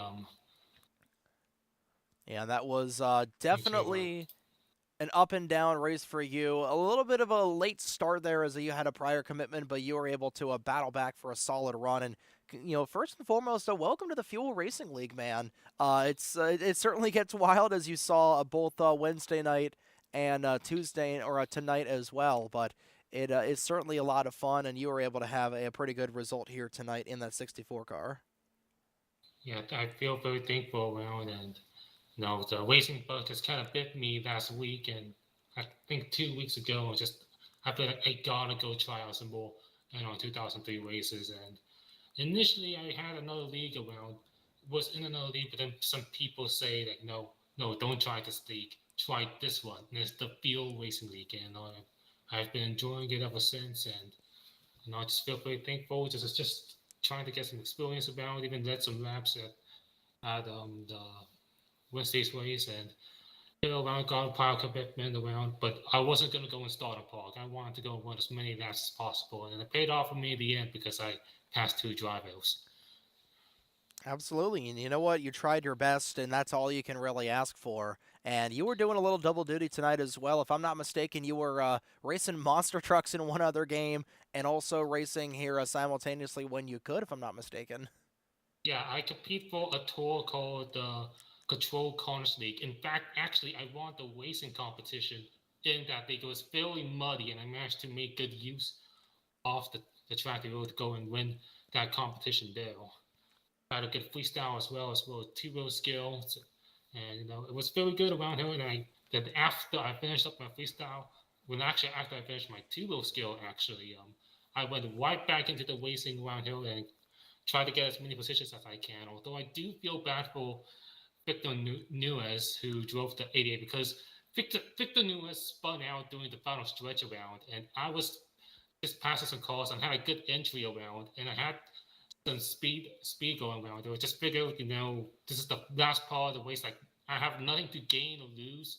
Victor Nuez has nothing to gain or lose, so I felt like I wanted to go try to at least try and attempt a block, because I've never done a block before, and I felt like I had enough speed in order to perform like a safe block around, and I did manage to go and successfully pull it up, but then Victor Nuez kind of mentioned me, saying why did you do it, and I just wanted to try it out a block around. There's nothing to gain or lose, but I learned that I shouldn't, even if it's not the case, I shouldn't probably do that, because at the end of the day, it could affect somebody's race. And I didn't realize that there was another car that could have potentially gone to spot if there wasn't another wreck that happened around there. There was a big wreck that happened between, I think the 33 car had a big wreck there. So I just want to say, Victor Nuez, I'm sorry for what happened. I won't do that again, and just try to go and improve, try to be a better racer. Yeah, and that's all you can really do. And you're pretty new to the NR2003 online community, and you're opening two races. You haven't had as big of a sample size as some other drivers here in Fuel, but What are your initial thoughts on the league? Just coming in, experiencing your first week of league racing. I'll tell you, it's an incredible experience around for me. Just the ability, the fact that I could even, that in the past, around, usually I just play around, just only last like a couple of laps and trying to like get the biggest wreck as possible. But these are the first time, I'm actually trying to be committed, trying to run full races and, just trying. I'm just glad that, I'm a driver in real life around. I know how to go and drive a car, so I try to put that knowledge into Hill to NR2003. That's why I know like not to try to go and impede other drivers' business. So if I see like Hill like the leaders coming, I try to go to the outside. So I try not to impede as much as possible. And so far everything's doing really nice. I love the graphics of the league around here. Maybe one day, maybe I could go and do some commentary with you because I love doing commentary a whole lot. And but in 2003, and maybe new in terms of like racing, like in actual life. But had I've been making schemes for this game for like nearly a decade. But most of it was like in my own time, but now I'm just trying to go and try and branch out to other activities. Just recently, just gone to some offline leagues, and now I'm transitioning into the online leagues. And that's all you can really ask for. We're glad to have you, man. And I'm not going to lie, that Dance Dance Revolution Mazda looks absolutely beautiful out on track. And Actually, we're it's a Nissan. Nissan. That's what I meant. I Nissan got my Ultima, Japanese car manufacturers mixed up there for a moment. Yeah, but I will. Yeah, I could only I run a Nissan Hill in the Sportsman series because there's no Nissans in the Auto series. That's why I'm running Toyota there, and it's because I like to run like the underrepresented manufacturers. And when I saw no one's running the Nissan yet, I decided to take it. If those not being Toyotas inside the other series, I drive a Toyota. I like to represent the other dogs. So that's what I am. And the paint scheme's not finished yet though. I wasn't even supposed to even run this race actually, believe it or not. I just barely got the scheme done before the deadline. But next week, I'll go and update the scheme around. It'll be look way much more professional next week. And I'm looking forward, and I can confirm you this. I am gonna try and run the full distance next week. So looking forward to it. we'll definitely be looking forward to having that as well. I'll be looking forward to having you here once again here in the Fuel Sportsman Series and Grand National Wednesdays as well. But Ace, thanks for staying on here. It's a little bit late for us, so we're going to go ahead and wrap up the broadcast. But thank you so much for coming on post race, and hey, welcome to Fuel, man. Week one under your belt, and here's to the rest Give me of the time. fuel, give me power, give me that on the side. Yeah. Have a good night, Ace. Yeah, thank you very much. User was moved out of your channel. That was Ace Racer, driver of the number 64 Dance Dance Revolution Nissan. And I know Caleb and Kenny, it's 12:04 a.m. here Eastern Time. I've personally got work tomorrow in about 8 or so hours. I don't know about you guys, but I think it's just about time to wrap things up. Your final thoughts on the broadcast here tonight before we officially get out of Dodge. Well, first off, thank goodness. Well, I'm off of work for tomorrow. I've been told to stay home. But great race overall. That was definitely quite the fun race tonight from the Watkins Glen International. Definitely had a lot of fun getting out on the track for once, and definitely might have to think about maybe doing that a little bit more often, at least here on Fridays. But thank you all once again for putting on the broadcast, and happy to be up here once again, even if it is here just for post-race interviews. And hopefully, maybe sometime it'll be for a podium finish. We'll wait and see, but hoping to maybe get there at least at some point. Hey, well, like you said, we'll just have to wait and see. And you know what? We'll try and get things situated a little bit in the future, trying to get actual poster or actual mid-race interviews working here. But overall, that was a fun race. Glad you guys could stay back here and have some fun. And for a 21 car grade, the highest grade in Sportsman history, a big shout out once again to Apollo Hyde for putting on this fantastic division of racing. But that is going to do it here for tonight. Before we get out of Dodge, we'll go ahead and do a rundown of the grid, beginning with Dunn Laprade, who won this race by 17/100ths of a second over Apollo Hyde, who finished in the second spot. Laprade led 6 laps on night en route to his 6th win of the victory. His 6th win of the season, I should say. It's a little bit late, so I'll try to keep this rundown a little bit brief. But Vincenzo Focasato ended up finishing in 3rd. Cody Luke and Crystal Bennett rounded out the top 5. Great run for Cody Luke, who finished in 4th, like we're talking about, for his first ever NR2003 race, if I'm not mistaken. And Crystal Bennett, like we said, rounded out the top 5. 6th was Rafaela Sorensen. 7th was Nikki Conti, as the last car on the lead lap was the 76 of Laura Trainer, who finished in 8th. 9th was Victor Nunez, and 10th was Ike Durbin. 11th was Caleb Rose. 12th was Grant Warren. 13th was Trek Togger. 14th, Corey Stallhood in his first ever event. He finishes 1 position better than his brother Tyler Stallhood, who finished in 15th. Rich Roy finished 16th. Connor Edwards was 17th. Hunter Nelson in his first event was in 18th. Ace Racer finished in 19th. And Emi Schizotto, for the first car out of the race, finished in 21st and finished in 20th. And the 21st finisher of this race, 24 laps down, Anthony Luckadoo, finished in last. But that's going to do it here for tonight's broadcast. On behalf of Caleb Rose and Kenny Campos, for everybody at the North American Sim Racing Network, and of course, for Apollo Hyde for the Fuel Sportsman Series, for Tyler Stallhood for the Fuel Racing League as a whole, and everybody that makes these broadcasts and great races possible. My name is Trey Wright, saying so long here from Watkins Glen, New York. Next time you'll see us here on the Fuel Sportsman side of things, we'll be at the Michigan International Speedway for the final race of Season 4 of Sportsman, the final race with a Cup 98, with the Winston Cup 98 bodies for these drivers before we go over to the mid-2000s bodies. But we'll see you Wednesday night here for the Fuel Racing League, the Grand National Division here from the Pocono Raceway, and Fastest Race from Michigan will be on Sunday night as well, here on your home for the Fast and Fuel Racing Leagues, the North American Sim Racing Network. But on behalf of everybody that makes all this possible, my name is Trey Wright, saying so long from Watkins Glen, here on tonight's broadcast of the Fuel Sportsman Series, here on the NASRN. Have a good night, folks.